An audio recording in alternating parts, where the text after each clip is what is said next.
여러분, 우리가 사는 이 세상에서 왜 이렇게 반복해서 고난과 시련이 찾아오는 걸까요? 마치 끝없는 터널 속을 걷는 것처럼 언제 끝날지도 모르는 힘든 시간이 우리를 지치게 만들죠. 그런데 말입니다. 이 고난이 정말 우리를 망하게 하려고 오는 걸까요? 아니면 우리가 더 강해지고 더 나은 방향으로 나아가게 하려는 어떤 의미가 있는 걸까요? 오늘 여러분과 함께 나눌 이야기는 바로 고난과 시련의 반복을 끝내는 방법입니다. 지금 힘든 시간을 겪고 있는 분들, 반복되는 어려움 속에서 길을 찾지 못하고 계신 분들, 그리고 삶이 왜 이렇게 힘든지 답을 찾고 계신 분들이라면 지금부터 집중해 주세요. 사실 우리가 겪는 고난은 단순한 우연이 아닙니다. 어떤 시련은 우리를 단련시키기 위한 과정이고, 어떤 고난은 우리가 배워야 할 교훈을 주기 위해 주어진 것일 수도 있습니다. 하지만 중요한 건 그 시련 속에서도 반드시 희망이 있다는 사실입니다. 어떤 상황에서도 우리를 완전히 무너뜨리지 않으시는 분이 계십니다. 바로 우리를 창조하시고 돌보시는 하나님이죠. 그렇다면 하나님은 왜 우리에게 이러한 시련을 허락하시는 걸까요? 그리고 이 반복되는 어려움을 끝낼 방법은 과연 무엇일까요? 자, 이제부터 그 답을 하나하나 찾아보도록 하겠습니다. 여러분, 준비되셨나요? 주는 내가 가진 모든 것이라는 말, 정말 깊이 새겨볼 만한 표현입니다. 하나님을 전부로 여기고 그분께 모든 희망을 두어야 한다는 뜻이죠. 이게 왜 중요할까요? 바로 하나님을 신뢰하는 자에게 복이 있기 때문입니다. 성경에서는 하나님을 기다리는 자에게 선하시다고 말씀합니다. 그러니까 결국 인내하는 사람이 복을 받는다는 의미예요. 여기서 끝이 아닙니다. 인내만 강조하는 게 아니라 젊었을 때 멍에를 짊어지고 조용히 있는 것이 좋다고도 하죠. 이게 무슨 뜻일까요? 쉽게 말하면 젊을 때부터 인내를 배우고 묵묵히 자신의 길을 가는 것이 중요하다는 거예요. 그러니까 당장 눈앞의 문제에 조급해하지 말고 잠잠히 기다릴 줄 아는 지혜가 필요합니다. 이게 하나님이 우리에게 가르쳐 주시는 태도죠. 그리고 여기서 한 가지 더, 지극히 겸손해야 한다는 것도 강조하고 있어요. 즉, 하나님 앞에서 자신의 교만함을 내려놓고 겸손한 태도를 유지하는 것이야말로 진정한 복을 받는 길이라는 겁니다. 자, 여기까지 들으면서 어떤 생각이 드시나요? 우리가 흔히 왜 이렇게 힘든 일이 계속될까? 하고 고민할 때 혹시 인내하는 법을 배우고 있는 과정일지도 모른다는 거죠. 그런데 이게 끝이 아닙니다. 우리가 더 깊이 고민해 볼 아주 중요한 이야기가 남아 있습니다. 이제부터가 진짜 핵심이니까 계속 집중해 주세요. 내게 욕하거나 때리려는 사람이 있다면 우리는 어떻게 해야 할까요? 보통은 반격하거나 화를 내고 싶어질 수도 있어요. 하지만 성경에서는 뭐라고 말하고 있을까요? 바로 기꺼이 받아들이라고 합니다. 이게 쉬운 일일까요? 절대 아니죠. 하지만 우리가 그렇게 해야 하는 이유가 있습니다. 하나님께서는 우리를 버리지 않으십니다. 우리가 어떤 고난을 겪든, 어떤 시련을 만나든, 하나님은 여전히 우리를 바라보고 계시고, 우리를 불쌍히 여기십니다. 그러니까 우리가 당하는 어려움이 끝이 아니라는 거예요. 오히려 그것을 통해서 하나님의 크신 사랑을 깨달을 수 있게 되는 거죠. 이 말씀들 하나하나가 정말 주옥 같아요. 그냥 한번 읽고 넘어갈 내용이 아니라 우리가 깊이 새기고 또 새겨야 할 가르침이에요. 그런데 여기서 중요한 게 있어요. 단순히 듣고 좋은 말이다 하고 끝나면 안 된다는 거죠. 그럼 우리가 이 말씀을 어떻게 삶에서 실천할 수 있을까요? 다음 이야기를 보면 알게 될 겁니다. 아무리 힘든 고난과 시련이 닥쳐도, 그리고 그 어떤 치욕과 수치를 만나더라도 결국 우리가 바라봐야 할 대상은 오직 하나님 한 분뿐입니다.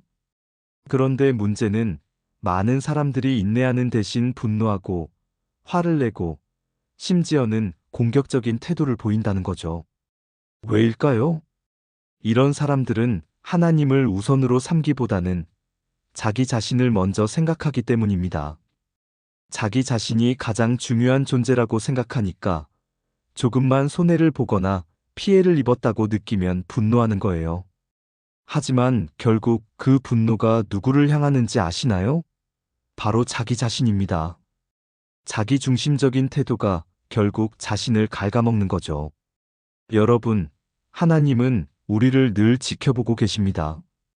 우리가 하나님을 먼저 생각하는지 아니면 나 자신만을 우선으로 두는지를 살펴보고 계세요. 그리고 그에 따라 우리가 감당해야 할 고난과 시련이 주어질 수도 있습니다. 혹시 반복되는 어려움 속에서 힘들어하고 계신가요? 어쩌면 그 모든 것이 하나님께서 주시는 테스트일지도 모릅니다. 그렇다면 이 테스트를 통과하면 어떻게 될까요? 평온이 찾아옵니다. 하지만 반대로 통과하지 못하면요? 시련과 고난이 계속해서 반복될 수밖에 없습니다. 그러니까 지금 힘든 시간을 보내고 있다면 오늘의 말씀을 더 깊이 묵상하고 실천하는 게 필요할지도 모릅니다. 왜냐하면 이 과정을 제대로 통과한 사람만이 하나님이 주시는 평온을 누릴 수 있기 때문이죠. 그런데 이 테스트를 통과하기 위해서는 단순한 인내만으로 충분할까요? 그렇지 않습니다. 정말 중요한 것은 따로 있습니다. 다음 이야기를 꼭 놓치지 마세요. 여러분, 우리가 정말 중요한 걸 하나 짚고 넘어가야 합니다. 우리가 살아가면서 맞닥뜨리는 수많은 시련과 고난, 그게 단순한 불운일까요? 아니면 뭔가 더 깊은 의미가 있을까요? 사실 하나님은 늘 우리를 지켜보고 계십니다. 그리고 우리가 자기 자신보다 하나님을 먼저 우선순위에 두는지 시험하십니다. 그렇다면 여기서 중요한 질문이 생깁니다. 우리가 지금 겪고 있는 이 어려움이 혹시 하나님께서 주시는 테스트는 아닐까요? 여러분도 한 번쯤은 왜 나만 이렇게 힘들지? 하고 생각해 본 적 있을 겁니다. 하지만 깊이 들여다보면 이건 단순한 불행이 아니라 하나님께서 우리에게 주신 기회일 수도 있습니다. 그런데 말입니다. 이 테스트를 통과하면 어떻게 될까요? 그 다음 단계로 하나님께서 우리에게 평온을 주신다고 합니다. 하지만 우리가 이걸 깨닫지 못하고 계속해서 같은 실수를 반복한다면 하나님은 계속해서 우리를 단련시키시겠죠. 그리고 그 과정에서 우리는 계속 같은 어려움을 마주하게 될지도 모릅니다. 여러분, 만약 고난과 시련이 반복된다면 오늘의 이 말씀을 깊이 묵상해 보는 것이 필요할지도 모릅니다.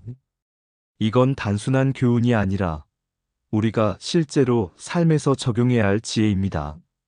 하나님께서 우리에게 계속해서 같은 메시지를 주시는 이유는 우리가 그것을 완전히 이해하고 실천하지 못했기 때문일 수도 있습니다. 자, 그렇다면 어떻게 해야 할까요? 과연 우리는 이 테스트를 어떻게 통과할 수 있을까요? 그리고 그 과정 속에서 우리가 얻어야 할 것은 무엇일까요? 여러분, 이 부분을 놓치면 정말 중요한 걸 놓치는 겁니다. 계속해서 함께 고민해 봅시다. 테스트를 통과한 사람에게는 평온이 주어진다고 합니다. 이게 무슨 의미일까요? 하나님께서 우리에게 시련을 주시는 이유는 단순히 괴롭히기 위해서가 아닙니다. 마치 시험을 보는 것과 같아요. 시험을 통과하면 다음 단계로 나아가고 결국 더 나은 길이 열리게 됩니다. 하지만 시험을 통과하지 못하면 어떻게 될까요? 똑같은 문제가 다시 반복됩니다. 우리가 같은 실수를 반복하면 같은 문제를 다시 경험하게 되는 거죠. 그래서 계속해서 고난과 시련이 반복되는 것 같다면 지금까지 하나님의 말씀을 제대로 실천하고 있었는지 돌아볼 필요가 있습니다. 혹시 같은 문제로 계속 어려움을 겪고 있진 않으신가요? 그렇다면 오늘 이 말씀을 깊이 묵상하는 게 정말 중요합니다. 이제 여기서 중요한 질문이 하나 남아 있습니다. 과연 우리가 어떻게 하면 이 반복되는 고난을 끊고 평온을 맞이할 수 있을까요? 지금부터 그 답을 찾아가 보겠습니다. 이 말씀이 참 놀라운 게요. 하나님은 우리를 근심하시지만 결코 우리를 멸망시키지 않으신다는 거예요. 이게 무슨 뜻일까요? 우리가 삶에서 어려움을 겪고 힘든 시간을 보낼 때 하나님은 우리를 포기하지 않으신다는 거죠. 오히려 그 사랑으로 우리를 감싸시고 다시 일어설 수 있도록 도와주십니다. 그러니까 우리가 어떤 순간에도 하나님을 신뢰해야 합니다. 내 감정, 내 상황, 내 생각보다 더 크신 분이 바로 하나님이시거든요. 나를 넘어서는 사랑을 베푸시는 분이십니다. 이제 오늘의 말씀을 마무리하면서 함께 기도하는 시간을 갖고 싶어요. 여러분도 마음을 가다듬고 이 기도를 함께 따라 해보시면 좋겠습니다. 하나님, 크신 사랑과 은혜를 찬양합니다. 오늘도 귀한 말씀으로 저희의 마음을 돌아보게 해주셔서 감사합니다. 저 또한 하나님보다 저를 먼저 생각하며 살아왔음을 고백합니다. 주님, 언제 어디서든 하나님을 가장 먼저 생각할 수 있도록 저를 이끌어 주세요. 어떤 고난과 시련이 찾아와도 오직 하나님만 바라보며 인내하는 힘을 주시옵소서. 이 모든 순간이 하나님께서 허락하신 테스트임을 깨닫고 그것을 없애달라고만 구하는 것이 아니라 인내하며 온전히 경험할 수 있도록 도와주세요. 저희가 육신적인 기준을 넘어서 더욱 하나님께 가까이 나아가게 해주세요. 오늘도 저희의 기도를 들어주시는 하나님께 감사드리며 예수님의 이름으로 기도드립니다. 아멘. 자, 오늘 말씀을 통해 여러분은 무엇을 느끼셨나요? 우리는 모두 크고 작은 시험을 겪고 있지만 그 모든 것이 하나님께서 주신 과정이라는 걸 기억해야 합니다. 그리고 다음 영상에서는 이 시험과 시련을 어떻게 이겨낼 수 있는지 더 깊이 이야기해 보려고 해요. 여러분이 놓치지 않도록 구독, 좋아요, 알람 설정 꼭 해주시고요. 오늘도 끝까지 함께 해주셔서 정말 감사합니다. 다음 영상에서 또 만나요.